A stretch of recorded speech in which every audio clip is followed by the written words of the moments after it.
¿La Biblia prohíbe el espiritismo? Bienvenidos a una nueva entrega de nuestro programa Luces para el Alma, un espacio organizado por el Centro de Estudios Espíritas Juana de Ángeles de Cartagena, Colombia.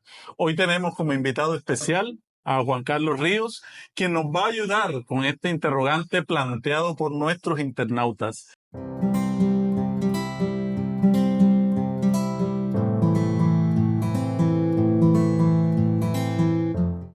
Feliz tarde, Juan Carlos. Gracias, Víctor, por la invitación. Vamos a dilucidar este tema muy interesante a la luz de la doctrina espírita. Bueno, muy bien, Juan Carlos. Vamos a iniciar entonces con la pregunta de nuestro internauta.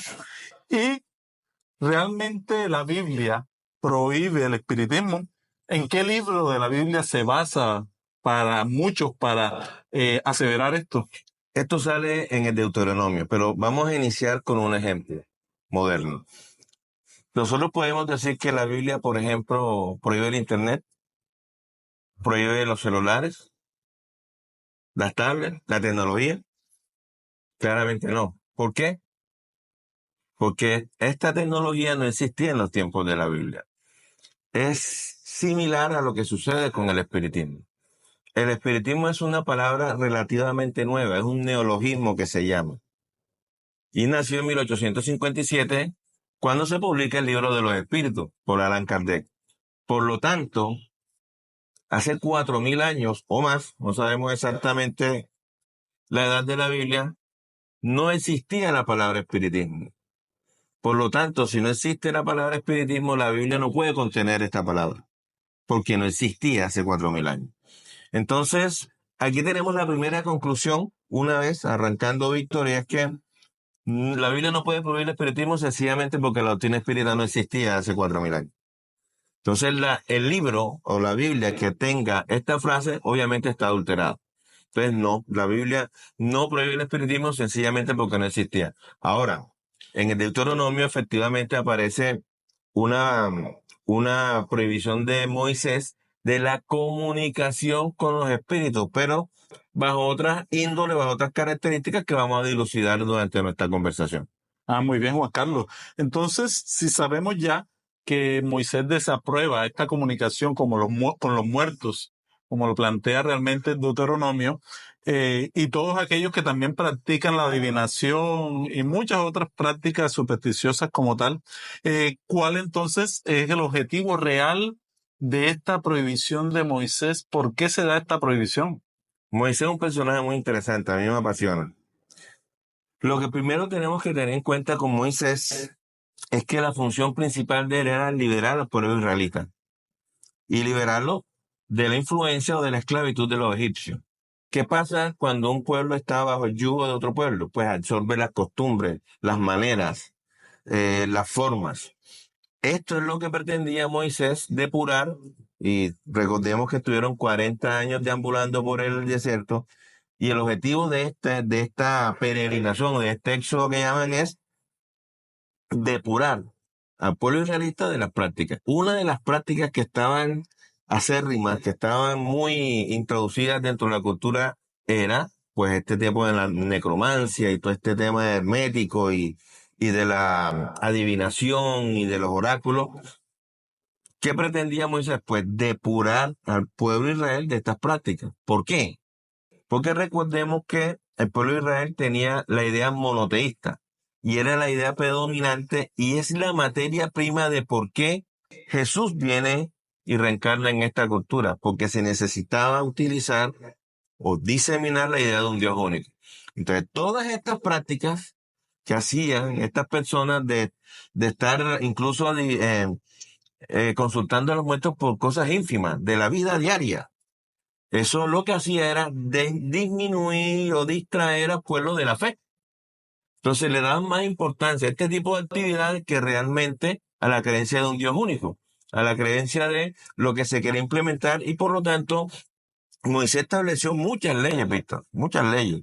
Realmente Moisés fue un legislador, hizo leyes morales, como los 10 mandamientos, hizo leyes higiénicas, como lavarse las manos para comer, hizo leyes de toda índole, comportamentales, penales, en fin. Entonces, en realidad tenemos que ver en ese contexto en que se daban las cosas en esa época, eran necesarias estas leyes, porque se estaba educando un pueblo muy joven en estos temas morales. De ahí iban a ser más adelante Jesús, entonces se necesitaban que tuvieran las características idóneas para que pudieran hacer más adelante maestro Jesús en esta cultura. Sí, existen también otras leyes que se dieron en ese momento y que hoy no son vigentes, ¿verdad?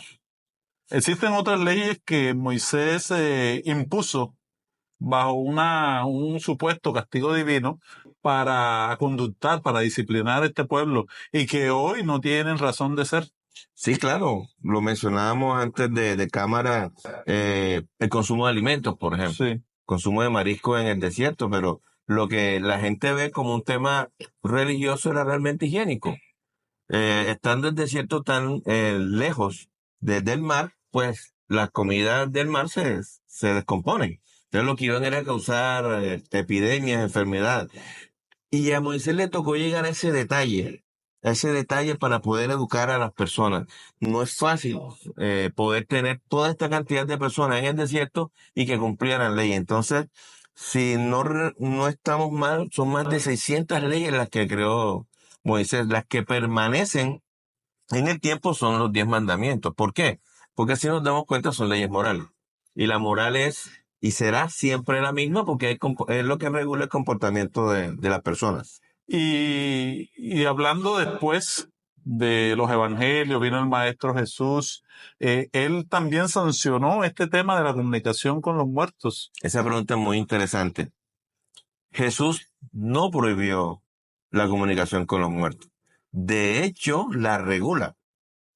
Porque las personas dicen, bueno, pero es que Jesús o Moisés prohibió la comunicación con los muertos, pero recuerda que en el evento de la transfiguración Así. se describe de que Jesús tenía una conversación con Moisés y Elías, y ambos estaban desencarnados. Entonces, el ser más puro que ha estado en la tierra no podía estar violando las leyes. No es lógico. Entonces, el fenómeno mediúnico se daba. Cuando también dicen que cuando establezcamos comunicaciones con los espíritus, verifiquemos qué clase de espíritu es. Y de hecho, él la regula cuando él dice, dad de gracia lo que de gracia recibiste. Cuando dice sanar de enfermo, limpiar leproso, resucitar muertos, todo eso, ahí nos explica de que la comunicabilidad es un hecho, es una realidad, pero con un objetivo loable. Sí, No con interesante. un objetivo de adivinación o de sortilegio, que era lo que Moisés criticaba. Ahora que nos recuerdas este tema de la transfiguración, recordamos que Moisés precisamente fue el que prohibió Y, la comunicación y se está comunicando con el Maestro Jesús. y está comunicándose con el Maestro Jesús Elías, que dice el texto bíblico del Evangelio. Dando aval a la comunicación con los espíritus. De aquello que hace 3.000, 2.000 años había prohibido, le está dando el sentido correcto que se debe tener en la comunicabilidad con el espíritu. También está el tema del endemoniado de Gadara, ¿verdad? También es eso una muestra de que hubo una conversación con los espíritus. Claro, y fíjate que es muy diciente, ¿no? El Evangelio no da lugar a dudas. Jesús establece una comunicación con un espíritu que estaba poseyendo a una persona. Y de hecho no era un espíritu, eran varios, porque responde, somos legión. Entonces es claro que la comunicabilidad es factible, es real, es un hecho. Lo que no debe pasar es que sea mal usado, que es lo que vamos a hablar de pronto más adelante. También está el tema del ángel que se comunica a María de Nazaret que va a tener un hijo. Es que la Biblia está compuesta de hechos mediúnicos por todos lados, porque la mediunidad no es inherente a una raza, a una cultura, es inherente al ser humano. Entonces siempre ha estado presente. ¿Por qué? Porque hace parte de la humanidad, hace parte del ser humano. Entonces, con esta presentación, llegamos a aseverar que las comunicaciones con los espíritus, con aquellos mal llamados muertos, son una realidad histórica en muchas civilizaciones. Entonces, ¿cuál sería la posición del espiritismo alrededor de estas comunicaciones espirituales? El espiritismo entiende que el mundo espiritual está compuesto por las almas de los que vivieron en la tierra, los que estuvieron encarnados acá. Y es una realidad, es un hecho. ¿Cuál es la posición del espiritismo frente a estos hechos? De respeto y estudio. respeto, porque era algo de lo que también se fallaba en las épocas de Moisés, que le faltaban el respeto a los fallecidos, a los difuntos, porque los estaban consultando para temas banales, diarios de la vida. Y la doctrina espírita por eso estudia estos hechos y los estudia con seriedad, con mucha concreción también. ¿Por qué? Porque busca regularlos, busca ayudarnos a entender toda esta fenomenología y sacarla de lo sobrenatural, de lo misterioso y de lo oscuro, para traérnoslo diáfanamente, transparentemente, y poderla entender sin un complejo de misticismo y sin un tema, pues que la cultura, el cine, en fin, las historias urbanas, pues han envuelto este tema de la comunicabilidad con los espíritus, que no es algo más que muy normal, pero tiene que tener una regulación, un control y un uso correcto. O sea, eso fue lo que quiso hacer Moisés cuando lanzó todas estas reglas. O sea, presentó una legislación de tipo civil con el fin de regular todos los fenómenos sociales como tal. Y que nos dan cuenta de que sí son una realidad. Por ejemplo, cuando Moisés subió al monte a recibir las leyes, ¿qué fenómeno se dio ahí? Un fenómeno mediúnico, pero para un buen uso, con un buen fin, que era lo que Moisés pretendía que el pueblo hiciera, pero no lo hacía. Lo que hacían era idolatrar, pensar en otros dioses, y eso fue lo que Moisés quería evitar.